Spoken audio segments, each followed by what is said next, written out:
Então nós temos como objetivo hoje, irmãos, que os irmãos compreendam que às vezes o silêncio traz conformidade ao erro e impedem o avanço do ministério bíblico, né?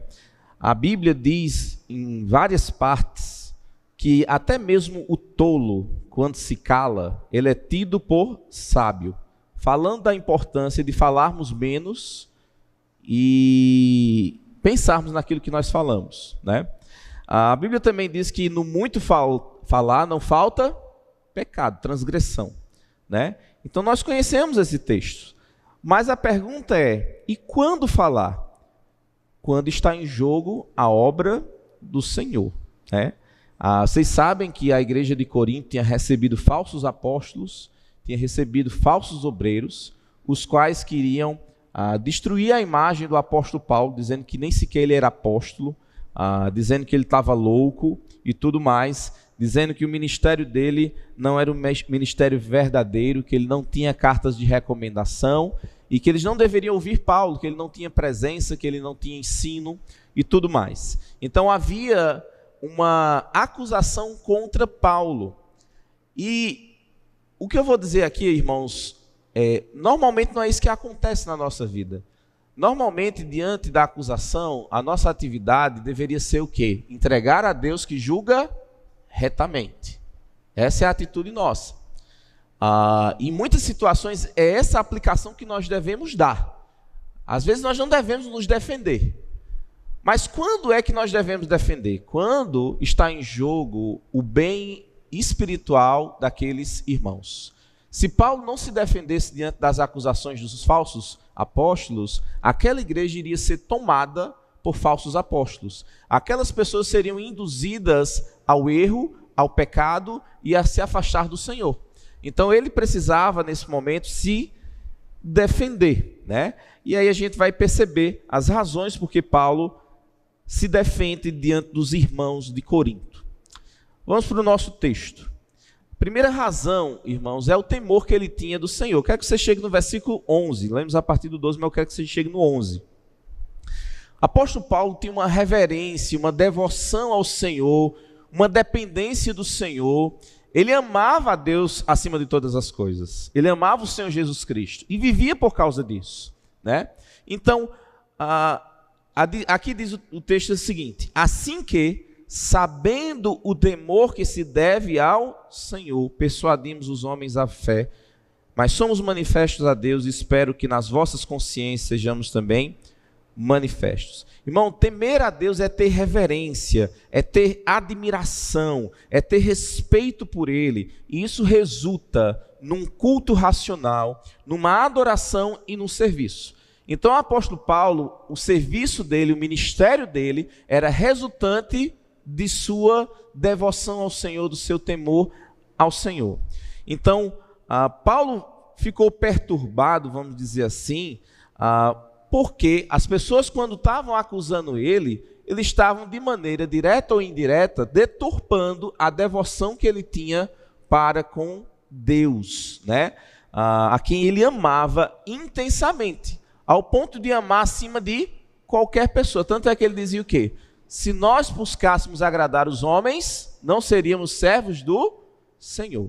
Então, quando ele estava sendo acusado por esses falsos apóstolos, o que estava em jogo? A reverência para com Deus, o temor para com Deus, a dedicação para com esse Deus santo, amável, esse Deus justo, reto, sábio e santo, né? Então esse é o primeiro motivo. O segundo motivo, irmãos, é porque ele se preocupava com o bem-estar da igreja. Versículo 12: porque não nos recomendamos outra vez a vós, mas damo-vos ocasião de vos gloriardes de nós, para que tenhais que responder aos que se gloriam na aparência e não no coração. Paulo, irmãos, defendia não apenas pelo seu amor a Deus, mas também pelo bem da igreja. Então ele está dizendo, eu estou dizendo a vocês isso para que vocês possam responder àquelas pessoas que me acusam. Eu estou dizendo a vocês a realidade para que vocês possam se gloriar de nós diante dessas pessoas que se gloriam na aparência e não no coração. Então ele defende-se diante daqueles irmãos para que aqueles irmãos não pudessem ser tomados pelos falsos ensinos e entrar em ruína, vamos dizer assim, espiritual, aquela igreja, irmãos. E é interessante uma coisa: nada vai dividir mais a igreja do que os ataques à liderança daquela igreja quando são acusações falsas. Vocês se lembram quando a igreja de Corinto estava em 1 Coríntios? Um dizia que era de Paulo, outro dizia que era de Apolo, outro dizia que era de Cefas. Isso dividia a igreja, isso ruía a igreja. Então a igreja ela deve andar em unidade, a igreja deve andar, irmãos, em um só pensamento. Então os ataques à integridade de Paulo ameaçavam não só dividir a igreja, mas também retardar o crescimento daqueles irmãos. Eles iriam ter uma resposta para esses falsos apóstolos, para esses falsos homens que se orgulhavam na aparência. Eles literalmente, essas pessoas que acusavam Paulo, esses falsos apóstolos, eram aquilo que Cristo diz, sepulcros caiados. Eles se gloriavam no exterior, e o interior deles era podre, o interior deles era cheio de pecado, o interior deles fedia, vamos dizer assim, né? Pareciam justos, mas estavam cheios de hipocrisia e de iniquidade. Caso Paulo não se defendesse, essas pessoas iriam ensinar o erro àqueles irmãos. Essas pessoas iriam ensinar falsos ensinamentos e esses irmãos seriam levados pelos ensinamentos deles, né? Então, Paulo também, irmãos, tinha uma devoção para com Deus que levou ele a se defender. Essa devoção é vista no versículo 13. Cheguem até o versículo 13.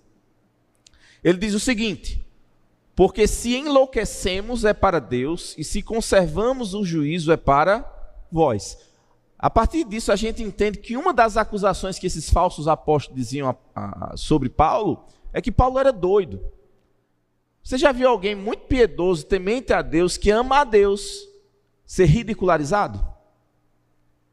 É assim que as pessoas fazem com as pessoas piedosas e tementes a Deus.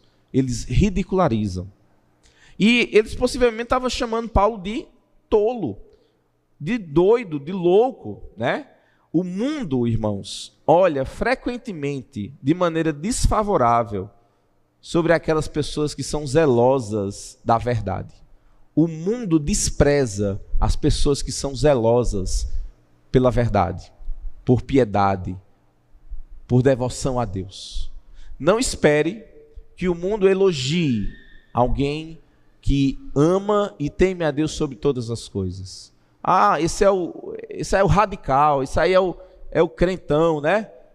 E acaba desprezando. Não apenas o mundo, irmãos, mas os crentes carnais aborrecem crentes piedosos. Por quê? Porque o cheiro de crente piedoso é cheiro de reprovação a crentes carnais. Então, crente carnal não gosta de estar perto de crente piedoso. O mundo não gosta de estar perto de crente piedoso, né? É isso que acontece. Então, o mundo frequentemente olha de maneira desfavorável.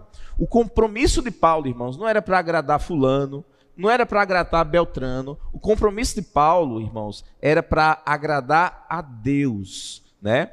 É interessante porque isso já tem acontecido com Paulo, ou melhor, iria acontecer com Paulo mais à frente, quando ele estava diante do rei Agripa. Se vocês chegarem lá em Atos 26, 24, depois que ele explica diante do rei Agripa e diante de Festo a sua conversão em Jesus Cristo, como tudo aconteceu, então Festo vai dizer algo para Paulo. Capítulo 26 de Atos, versículo 24. Dizendo ele isto em sua defesa, disse Festo em alta voz: estás louco, Paulo? As muitas letras te fazem delirar. As muitas letras te fazem delirar. Mais à frente ele vai dizer: por pouco tu querias me convencer a ser um cristão, né? Então, irmãos, o mundo olha para a nossa vida, isso é um bando de doidos, esse povo que ama a Bíblia, esse povo que se reúne, esse povo que cultua esse Deus não existe não. E o mundo vê assim, irmãos. Então não espere do mundo eles elogiarem você. Sabe o que eles vão elogiar? Quando você tem um pensamento bem humanista, Diz assim, não, o Jesus histórico era inclusivo, né? Ele aceitava as pessoas como são, porque a coisa mais importante é o amor. Isso é o que o mundo elogia.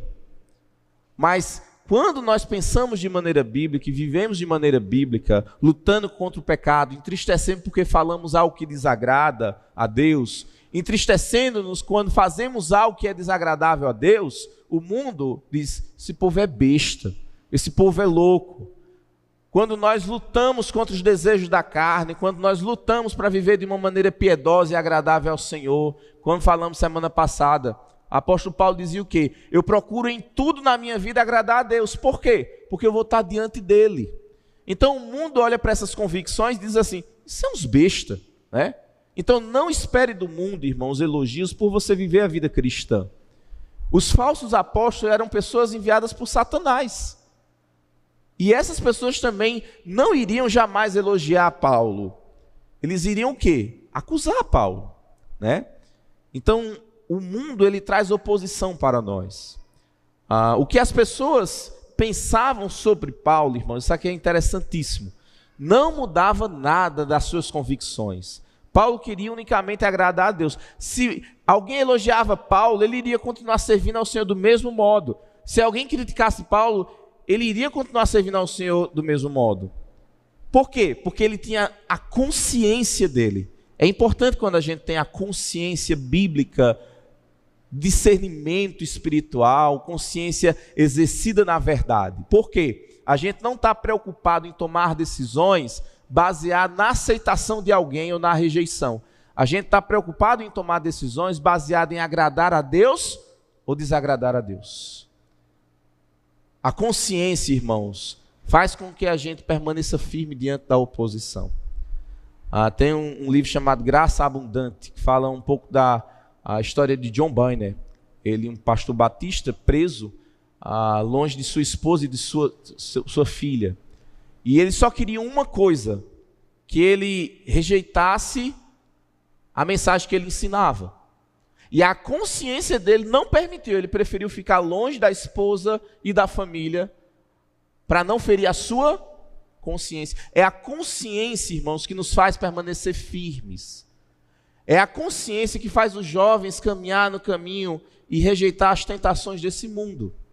É a consciência que faz a gente servir a Deus independente da aceitação dos outros. É a consciência que faz com que a gente permaneça firme. Então, Paulo, ele não mudava baseado na opinião das pessoas. Ele mudava a partir da compreensão de que estava errado diante de Deus.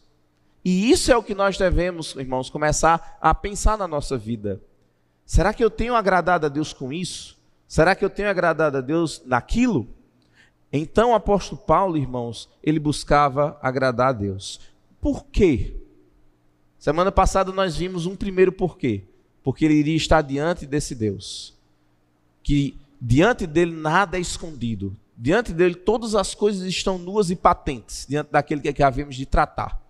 Então essa é uma das razões. Mas a razão que ele põe agora é outra razão. É o amor de Cristo. Nós cantamos aqui, irmãos, sobre a cruz de Cristo. Nós cantamos sobre os cravos, sobre a coroa de espinhos, sobre ele ter morrido em nosso lugar, né? Nós falamos sobre o seu sangue derramado. Nós falamos sobre o amor dele. Se esse amor de Deus não nos constrange, eu não sei mais o que poderia nos constranger a viver de modo agradável ao Senhor. E é interessante que aqui a palavra constranger quer dizer ser espremido por todos os lados. Não existe área na minha vida que eu diga assim, isso aqui não merece ser dedicado a Deus. Isso aqui não merece eu pensar na pessoa de Deus nessa área. É por isso que Paulo queria agradar a Deus em tudo. É constrangedor a gente viver para si diante daquele que morreu por nós. É constrangedor você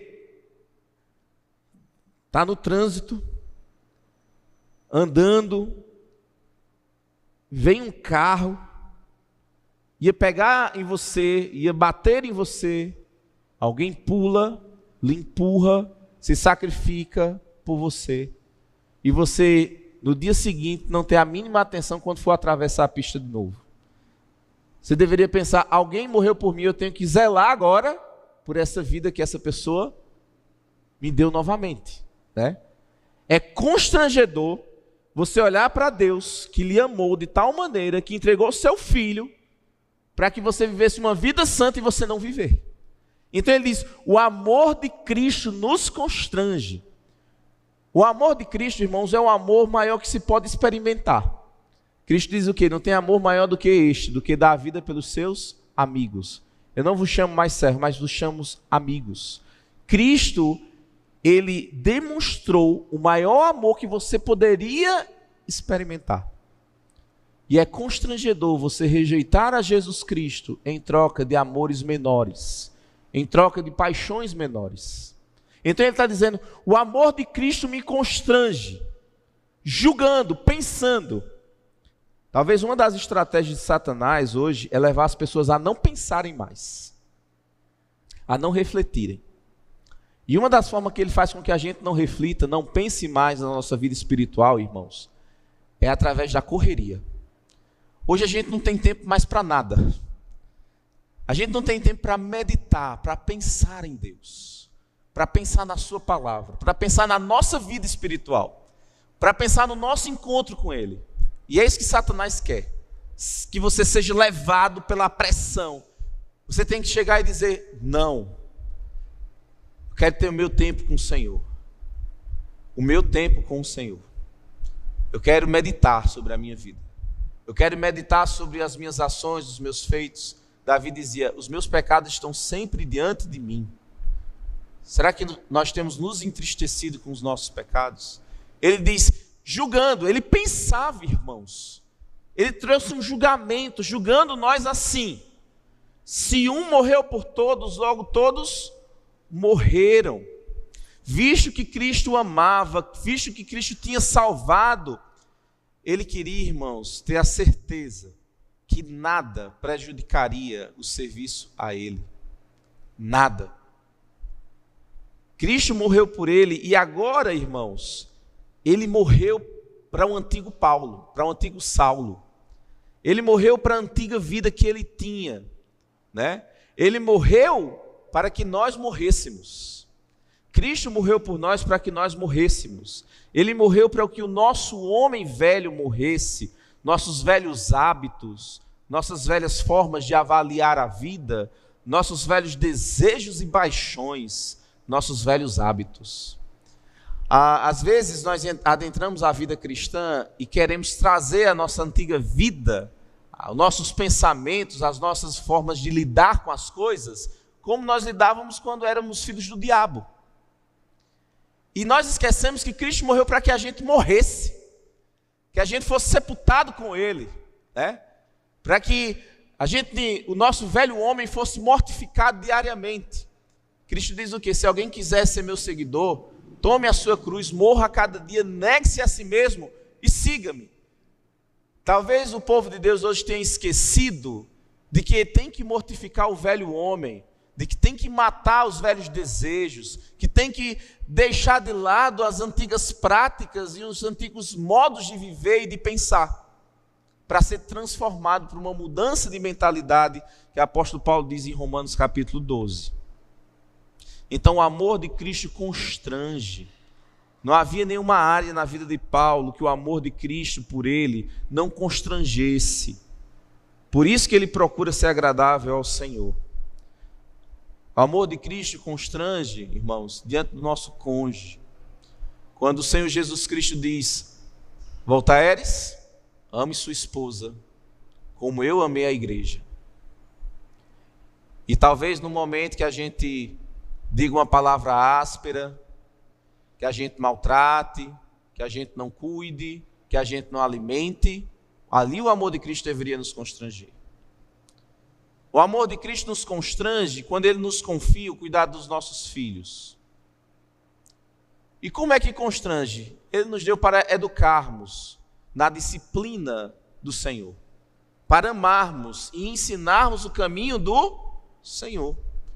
E a gente, quando olha para os nossos filhos, a gente é constrangido pelo amor de Deus, o amor de Cristo, a não deixar ele ser levado por esse mundo, a não deixar ele ser levado pelas coisas desse mundo, a inculcar na mente a palavra de Deus. O amor de Cristo nos constrange ao ponto de a gente não desistir deles, de querer sempre o bem deles. É o amor de Cristo que nos constrange. O amor de Cristo nos constrange quando a gente vê um irmão passando dificuldade, seja espiritual, seja emocional, e a gente diz assim: ele não pode ficar assim. Deus me colocou para eu ser uma bênção na vida dessa pessoa. Eu vou ajudar essa pessoa. Eu vou consolar essa pessoa. Eu vou orientar biblicamente essa pessoa. E às vezes a gente se pergunta se a gente está habilitado para isso. Porque a Bíblia diz o quê? Inclusive é o nosso texto, tema da igreja, né?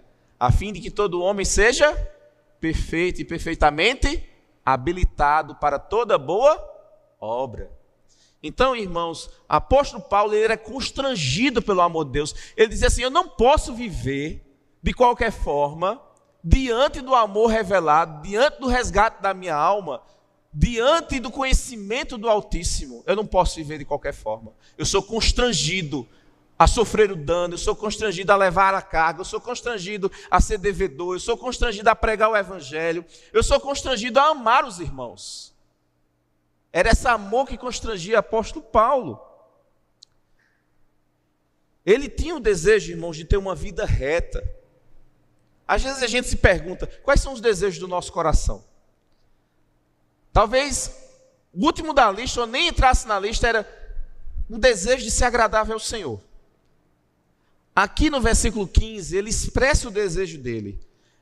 E o propósito pelo qual Cristo morreu. Versículo 15, ele diz o seguinte: ele morreu por todos, para que os que vivem, objetivo, não vivam mais para si, mas para aquele que por eles morreu e ressuscitou. Ele está dizendo: o amor de Cristo me constrange. Por quê? Porque Cristo morreu para eu não viver mais para mim. Se ele morreu e entregou sua vida para eu não viver mais para mim, o que é que eu estou fazendo? Eu só penso em mim, em eu, nos meus desejos, na minha satisfação, na minha carne, na minha vontade. É constrangedor um crente viver para si. É constrangedor um filho não cuidar dos seus pais, depois de tanto tempo sendo cuidado pelos pais. É constrangedor os filhos de Deus não viverem para Ele, se Ele morreu, para que eles vivessem para Ele. Vocês estão entendendo o que eu estou dizendo, irmãos? Ele está dizendo: ele morreu por todos, para que os que vivem, nós que cremos em Cristo, nós que fomos regenerados, nós que fomos vivificados, vocês que receberam o dom da vida, para que vocês não vivam mais para si. Às vezes a gente pensa em mim, em todas as circunstâncias. É o meu tempo, é o meu dinheiro, é o meu esforço, é o meu prazer, tudo eu. E é interessante uma coisa, irmãos. Em 2 Timóteo e 1 Timóteo, o apóstolo Paulo diz que os últimos dias serão caracterizados por pessoas egoístas, amantes de si mesmas. Quando um crente não pensa no seu irmão e não pensa em Deus, ele é um egoísta. Quando um crente não pensa que a sua vida interfere na vida do seu irmão e você pode ser uma pedra de tropeço para o seu irmão, você está vivendo para si. Que o amor de Deus chegue a constranger você se você tem sido endurecido pelo engano do pecado. Hebreus diz que o pecado ele engana e ele endurece ao ponto de nos tornarmos insensíveis.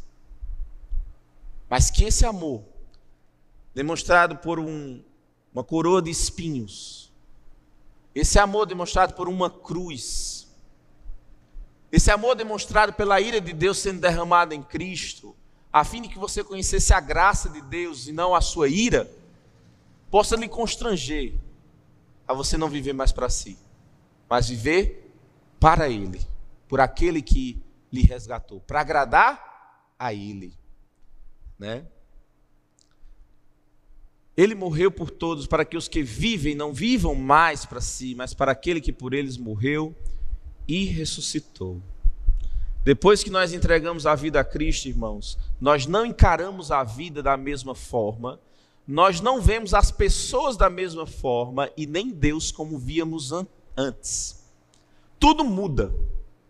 Tem até uma música que eu escutava, tudo em minha vida mudou, né? Às vezes essa porção não é verdade, mas deveria. A nossa percepção das coisas muda, o valor das coisas mudam. Versículo 16 ele diz, assim que daqui por diante, a partir do momento que eu entreguei minha vida a Cristo, tudo na minha vida mudou. Minha percepção mudou. Ele diz, a ninguém conhecemos segundo a carne, ainda que também tenhamos conhecido Cristo segundo a carne, contudo agora já não conhecemos deste modo. Assim que se alguém está em Cristo, nova criatura é, as coisas velhas já passaram, eis que tudo se fizeram novas. Ele já não vê as pessoas com base nos padrões externos e mundanos que via outrora, ou como os falsos mestres viam. Não só a visão de Paulo para com as pessoas mudou, mas também a visão que ele tinha da pessoa de Cristo mudou. Quando ele perseguia Cristo, ele via segundo a carne. Era um homem qualquer. Era um homem que causava perturbação. Quando ele entregou a vida a Cristo, Jesus Cristo se tornou o seu rei, o seu Senhor, o seu amado, aquele que ele devotaria sua vida, o seu Deus. Mudou. Ele tinha um conhecimento de Cristo, que esse conhecimento mudou. Às vezes, irmãos, nós temos um conhecimento de Cristo, mas a falta de compreensão, depois que entregamos a vida a Cristo, da pessoa dele, faz com que a gente tenha a mesma visão pequena do Senhor Jesus Cristo, e não de quem ele de fato é, o Criador dos céus e da terra, aquele que sustenta o seu fôlego com o poder da sua boca. É esse Jesus Cristo, aquele que sustenta todo o universo com o seu próprio poder. É esse Jesus Cristo que nós adoramos. A nossa visão da pessoa de Jesus Cristo tem que ser mudada. E apóstolo Paulo, desde o dia, daqui para frente, não conhecemos mais as pessoas nem Cristo como conhecíamos anteriormente. Talvez você olhasse para as pessoas e visse apenas pessoas que lhe causam raiva, que lhe causam tristeza, que lhe falou algo que lhe desagrada. Mas agora, depois que conhecemos a Cristo, nós vemos as pessoas como filhos de Deus, redimidos, resgatados, amados com amor incondicional. Vocês estão entendendo que a visão muda? A visão muda quando nós entregamos nossa vida a Cristo. Ele sabia que a mesma profunda mudança que ocorreu na vida dele teria lugar na vida de todos. Por isso que ele diz, desde agora, nós não conhecemos os homens segundo os padrões anteriores, segundo a carne, mas nós agora conhecemos da maneira correta. Deixa eu falar uma coisa para os irmãos, da nossa compreensão sobre as pessoas. Eu dei um devocional aqui, num culto de oração, baseado no texto em João, sobre filhos do diabo. É uma expressão forte. Vós tendes por pai o diabo, e quereis satisfazer os desejos de vosso pai. Existem duas filiações, irmãos: os filhos de Deus e os filhos do diabo. A nossa compreensão, depois que entregamos a Cristo, é que uma pessoa que confiou no sacrifício de Cristo é filho de Deus. Uma pessoa que ainda não entregou sua vida a Cristo é filho do diabo. Uma pessoa que entregou a vida a Cristo é filho da luz. Uma pessoa que não entregou a vida a Cristo é filho das trevas. Uma pessoa que entregou a vida a Cristo é fiel por causa da justiça de Cristo. Uma pessoa que não entregou a Cristo é um infiel. Uma pessoa que entregou a vida a Cristo, ele é templo do Espírito. Uma pessoa que não entregou a Cristo é templo de Satanás. A percepção muda das pessoas e de Deus. Muda a tal ponto que os nossos valores, até familiares, mudam. Talvez uma pessoa que não conheceu a Cristo, a maior devoção a Ele seja os seus pais. É algo muito bonito, né? Mas depois que nós conhecemos a Jesus Cristo, Ele é o nosso maior amor. Ele é a nossa maior devoção. Ao ponto de Jesus Cristo dizer, se alguém ama pai e mãe mais do que a mim, não é digno de mim. Então, conhecer a Deus muda a nossa forma de enxergar as pessoas e o próprio Deus. E por fim, irmãos, apóstolo Paulo, ele desfrutava de uma nova vida. Versículo 17.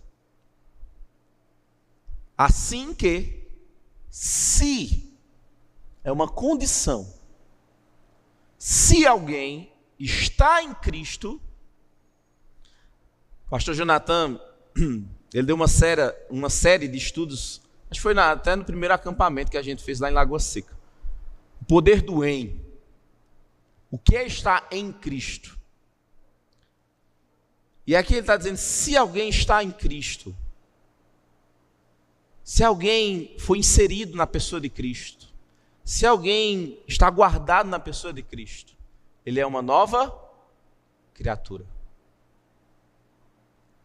A bênção do Evangelho, irmãos, não importa o que você foi, não importa o que você fez, não importa quem você era, não importa quão blasfemo você tenha sido, não importa o pior pecador que conhece a Cristo, ele recebe uma nova vida.